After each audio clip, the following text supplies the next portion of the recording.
Hi guys, Maxx Stronk with a quick intro on World of Tanks.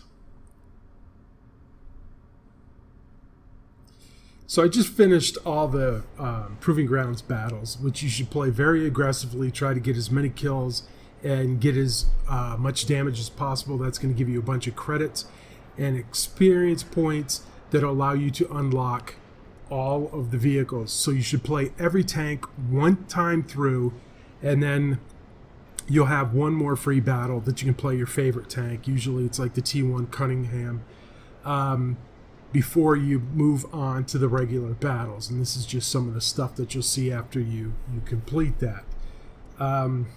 It'll give you some more credits and a little more bonuses. There's some missions and things that'll give you some rewards. These are great things to get early on. Your service record really isn't that important to start with. But it's kind of fun to see how you're doing and kind of things. It's totally meaningless going through the Proving Grounds because you're just playing a bunch of bots. So I wouldn't worry too much about it. It's a little bit of stat padding. So here are all the components that you need to unlock to get to your next tanks. And this is what you really want to get done in that Proving Ground, so you don't have to worry about playing T1 again. The Tier 1 tanks are just kind of garbage. The Cunningham's kind of fun. The other one's not as much. I want to play the British medium line, so I'm jumping up to the Tier 2 British medium. Actually, this is the Tier 1. I guess this is going to be my first game that's outside of the Proving Grounds with this. I know I want to play the British Cromwell and Comet later on. So once you elite a tank, you get these free XP points that were just showed, and those you can convert using gold. So we're going to jump right into the match here. It's not very good gameplay. It's a short field, so we don't have full 15 people on each side. These tanks are pretty much garbage. This British tank is one of the worst, in my opinion, especially at Tier 1. And it is slow. The gun is very inaccurate. There's actually nothing really good to say about that. So I decided to go to the hill because of where I was located on that map, and this thing is so slow. I figured there's some good places up here. Maybe I could get some kills and at least hold this flank. And it takes forever. So you can see the guy ahead of me keep calling SOS. I don't know what he needs help for. He's not doing anything yet. So I'm moving up. There's another faster small tank coming up. There's a guy up ahead. Now, he should be engaging him and getting some damage. So far, he's not doing much at all. Now he's backing away. This guy's coming through. I get one shot in. Look how slow the turret is to turn. Miss a shot. Get another one here. And that's the kill. Now, right now the match is tied at 1-1. We're in good position.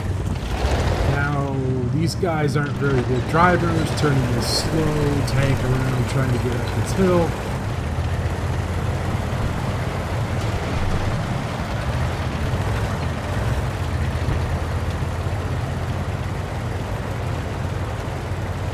Did I say it was slow? Looking at the mini-map, the enemy team has advanced to the flank of our base, so we're kind of in trouble on that left side. Now we're down another tank.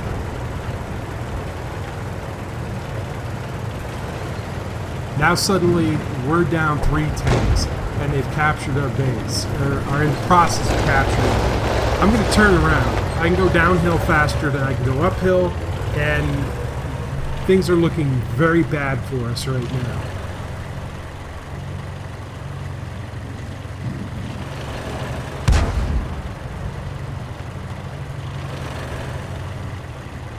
So I know there's somebody, a couple people close to our base, and that's where I'm heading. When this guy zips in front of me, Look how inaccurate this gun is. Where that green circle is, that's where your round is going to go. That tank isn't even in making it all up. So there's a miss. So I see him going around this corner. And so I'm going to try to swing around this way because there's nobody on the cap at the moment. Now there is again. So suddenly I'm in a bad position. I decide to keep going. I can see a guy up on the hill. I figure I might be able to get him as he comes up. Here's another one. So medium tank. Get a shot into it. I'm protected from him behind this wall right here. Get another shot in him, cripple him. But all of a sudden, tank destroyer shows up. So now it's a 2-on-1. I get a shot in. Now 3-on-1, and I'm dead. We're done for. Everyone get out. 6-2 right now, and they're over halfway capturing our base. This is a loss. I probably should have gone straight to the base, Alamo'd up, and tried to fight him off there, especially with how poor this tank performs as a stock vehicle. And it's over. So let's see how we did, or didn't do. Clearly a defeat, 1 kill, 178 damage, nothing at all to brag about. We did get a fire for effect, which is a good thing to go for when you're starting out. That means you do more damage than the hit points of your vehicle.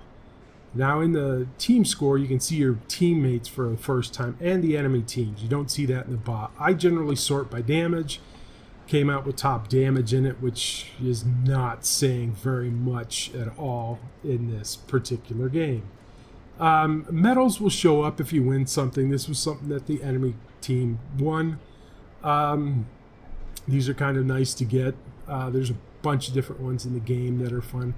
And your detailed report tells you more about your shots, your hits, your penetrations, your damage. Also show you the number of credits you earned. And in this particular case, I do not have a premium account. So it'll show you what you would have received if you did have the premium. Premium makes a big difference in the amount of credits you receive and also the amount of experience you receive. So it's very nice to have if you want to spend the money. Now that's real world money that you're spending for that rather than the free-to-play version of the game. Now go into the service record. All of a sudden I'm down to 90% victories, and I was 100% with just that one loss. Don't worry too much about it when you're starting to learn the game. It's going to take a long time and a lot of practice to get good at that. And here's the fire effect medal that I was talking, award. So don't pay a lot of attention to your service record until you have thousands of games, probably 10,000. You do want to try your best every single time because it does, all add up. So I want to get rid of this thing. I've unlocked everything, and like I said, I want to play the British medium line. So I know which tank I need to get, but when you don't, you look at the tech tree. And like I said, I wanted to play the Cromwell and the Comet in this line. So I will pick the tanks in front of it, moving up that way to reach those tanks.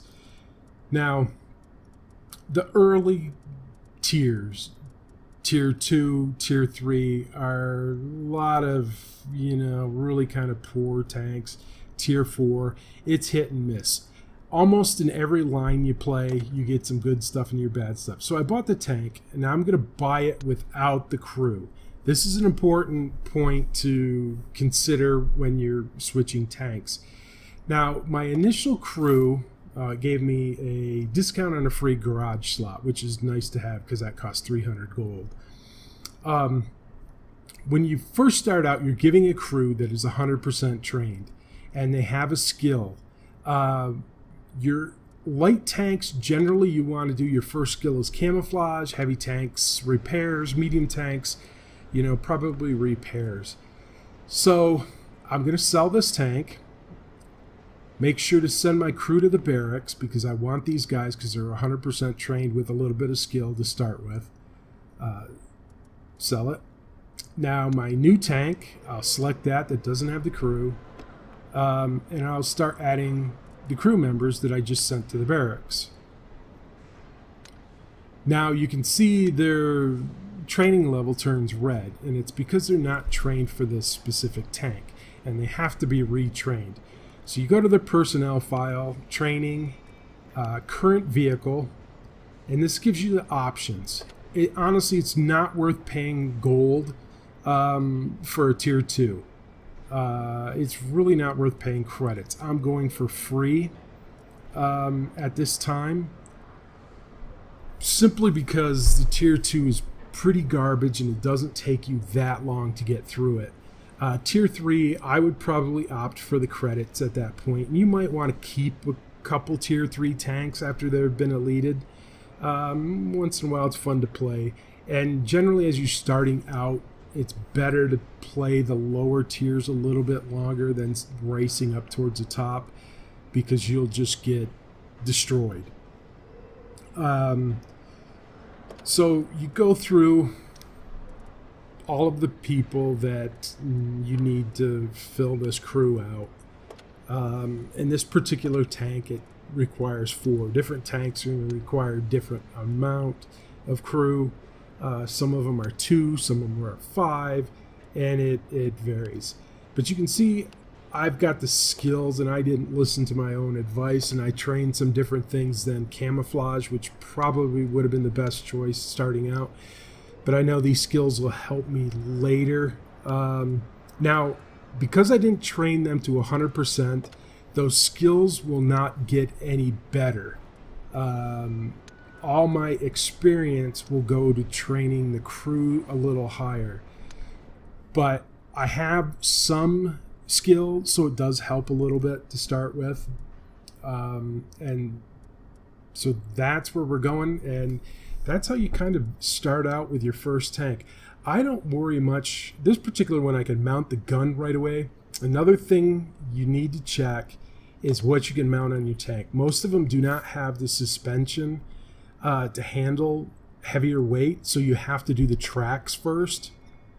Certain tanks you don't. Now, as you can see right here, all I need is the XP to get to the next tank. I don't have to buy all those other modules, and I don't plan to for this particular tank. I want to get through this as fast as possible. You need to resupply your ammo. I wouldn't bother with consumables or anything else on these tanks on tier 2. Tier 3, you might start looking at it. Tier 3, I would definitely start adding some of the things like the camo nets and binoculars on certain tanks, gun rammers. It varies. Your repair kits, fire extinguisher, med kit are good starting at tier 3. That's when things really start to get a little bit competitive. All right, and there's a look at World Tanks starting out.